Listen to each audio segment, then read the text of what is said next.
Oi, meu nome é Fábio Paiva e eu ajudo as pessoas a desenvolver operações de alto desempenho. Eu formo o Black Belt Simulation Based Lean Six Sigma. Hoje no quarto vídeo da minha série eu vou mostrar os principais elementos que você vai precisar para gerenciar operações de mineração em alto nível. Para isso, nós vamos juntos criar um sistema de monitoramento e controle avançado. Aqui está o modo como nós vamos fazer isso. Com 2 etapas em apenas 10 minutos, você já vai ter muitas razões para utilizar a técnica que é chamada de o estado da arte em análises e melhoria de processo. Na primeira parte, nós vamos estudar um modelo completo de mineração. Você vai entender a importância de fazer um mapa detalhado para desenvolver um sistema de medição e controle do processo.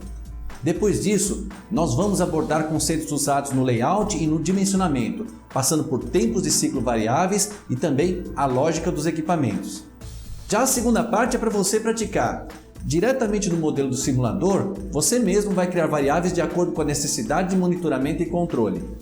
Vai entender que com apenas uma variável é possível controlar diversos equipamentos de forma a simplificar o trabalho. Finalmente, eu vou mostrar que é possível avaliar taxas de utilização diretamente aí na tela do seu computador, o que vai facilitar a tomada de decisões durante a simulação. O modelo que vamos estudar hoje mostra uma operação de beneficiamento de minério. Você vai perceber que diversos elementos foram acrescentados, mas o nosso objetivo aqui é apenas transmitir uma visão geral. Um Black Belt Simulation não precisa ser especialista em mineração porque ele sabe que a solução dos problemas é feita em equipe. É por isso que ele vai naturalmente formar um time com especialistas onde cada um vai desempenhar o seu papel de maneira bastante organizada. Nós vamos criar um sistema que possa medir os números de produção sob diferentes cenários. Você é o gerente de operações dessa mineradora que precisa alcançar esses números. Você também sabe que em qualquer processo é muito importante ser mais eficiente nas operações diárias. É por isso que seu sistema deve mostrar a forma e a estabilidade da distribuição da produção. Como Black Belt, você vai precisar de um gráfico como esse aí ao lado para calcular o risco da operação de modo equilibrado com o custo.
Bem-vindo ao modelo que hoje você vai entregar para sua equipe. A maneira como as decisões são tomadas hoje vai mudar radicalmente. No roteiro do método DMIC-S que eu mostro novamente aqui, concentre a sua atenção na primeira etapa da fase de medição. O que nós precisamos fazer aqui é simplesmente usar o fato de que cada uma das fases já incorpora cuidadosamente os elementos fundamentais do alto desempenho. Nessa etapa da fase de medição, o seu objetivo é desenvolver um mapa detalhado do processo, levando em consideração o layout e a sequência dos eventos e a lógica com interação entre, por exemplo, matéria-prima e os equipamentos.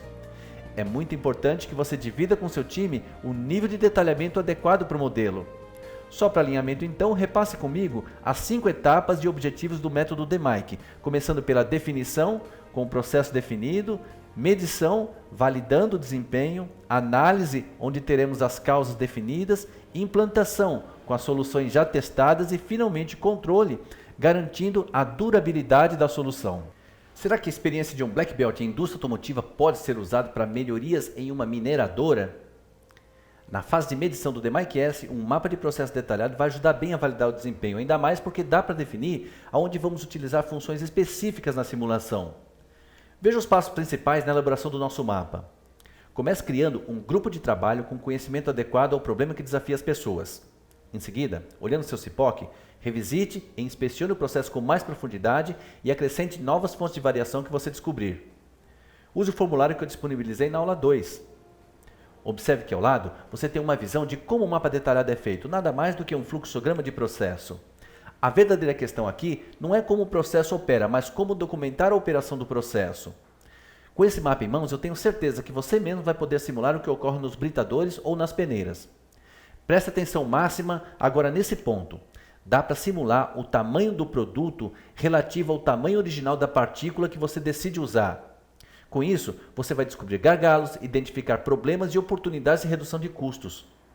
Retome os produtos em processo e mostre aonde eles são transformados, inserindo as entradas de cada atividade de valor agregado.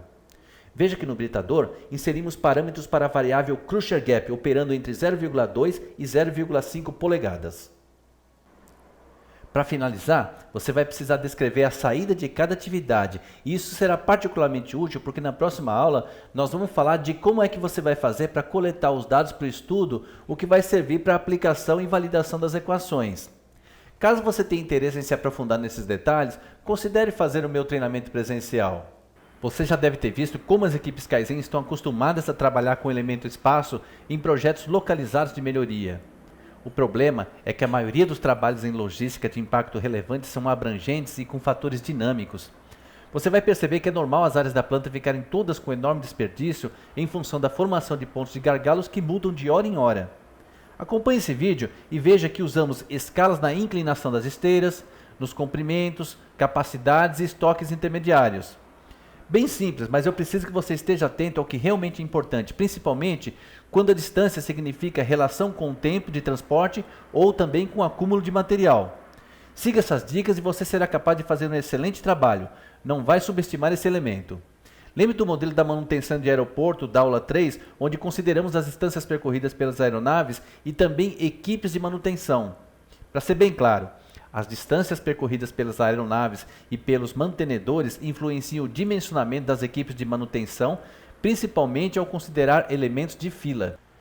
Uma coisa certa é que quanto mais tempo um produto ou serviço leva para terminar, mais ele vai custar, e isso não é pouco. É claro que a combinação de análise do trabalho com diagramas de macarrão continua válida, especialmente em empresas com Lean ou WCM. Um problema é que tanto o VSM quanto o Cost Deployment têm sérias limitações. Outra coisa, tem muita variação de tempos e não é difícil encontrar gargalo estático bem diferente do dinâmico. Isso vai consumir muita gente, especialmente na manutenção, e vai gerar confusão nas equipes. Dessa forma, vou ser bem direto, normalmente fica errado o modelo tradicional. A verdade é que não dá mais para você continuar com métodos ultrapassados. Você precisa dominar o elemento tempo e simular as alternativas definidas junto com a equipe que você lidera. No momento da mineradora que eu coloquei para vocês, esse elemento está presente dinamicamente na demanda do cliente, na programação da produção, nos tempos de ciclo variáveis e também nos parâmetros de produção. Só para reforçar o conceito, devemos variar os tempos de ciclo em britadores em função da mina de origem e, portanto, do tipo do minério sendo produzido. Lembre-se do exemplo do VSM dinâmico na aula 2, onde eu mostrei a programação da produção e também o nivelamento, que chamamos de rejunca. Para ser bem prático agora, eu preciso que você entenda que com o seu modelo pronto, você deve reunir a sua equipe e ver o que vai acontecer no futuro, pois agora você é o senhor do tempo. Faça isso uma vez por mês, não é difícil, é só trabalhar certo e usar o que aprender nesse curso. Imagine que é você quem vai criar um modelo base para a gestão da nossa mineradora. A diferença agora é que vamos revisitar as variáveis e os componentes do processo para garantir que estamos no caminho certo. Com o diagrama de espinha de peixe, você pode mapear esses componentes do sistema e inserir as variáveis que podem influenciar no seu objetivo. Você acha razoável que a quantidade de minério produzido depende do alimentador, do britador e também de decisões de gerenciamento? Apesar de haver muitas oportunidades em simulações mais diretas, tem problemas também que necessitam de um aprofundamento maior. No diagrama abaixo, perceba que podemos concentrar nosso estudo no nível da planta. Esse é o caso onde seu cliente precisa decidir a localização de cada unidade de produção. Se você decidiu que o nível de equipamento é o adequado para você, lembre-se de que cada equipamento pode também ser pensado como um modelo em separado. De acordo com as características do minério, a gente pode definir tipos de entidade com seus atributos alocados, ou seja, um marcador que informa as propriedades como dureza, densidade e até mesmo granulometria. Você pode completar a lógica do seu modelo com uma programação prévia de cada equipamento, junto com opções para habilitar ou desabilitar cada um deles. Normalmente, o ciclo de melhoria pode ser feito no período de um mês e você deve usar isso para o planejamento mensal da planta.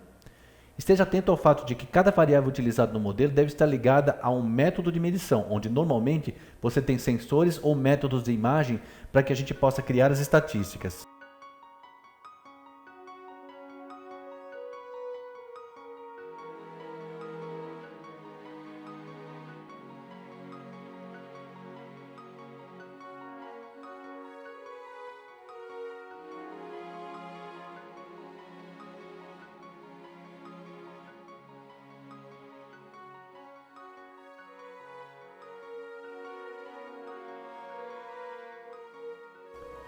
Vamos agora criar uma variável do tipo vetor. Um vetor nada mais é do que um espaço maior para guardar informações. Assim, vai dar para ver direto na tela os valores usados para monitorar o processo. É por isso que no nosso caso a gente coloca 5 espaços, um para a informação de cada máquina. Veja isso aí na tela da variável, onde tem a palavra quantity. Cada vetor tem um endereço que é como se fosse a informação do andar de um apartamento. Desse jeito, para a parte 001, vamos usar o índice 01 para o vetor. Esse vetor nós criamos para monitorar a quantidade de partes que entrou no modelo. Agora tem que programar de que jeito a gente quer que ele varie. É bem fácil, é só fazer ventradas é igual a ventradas mais 1. Faça isso para todas as partes, cada um com seu endereço no vetor.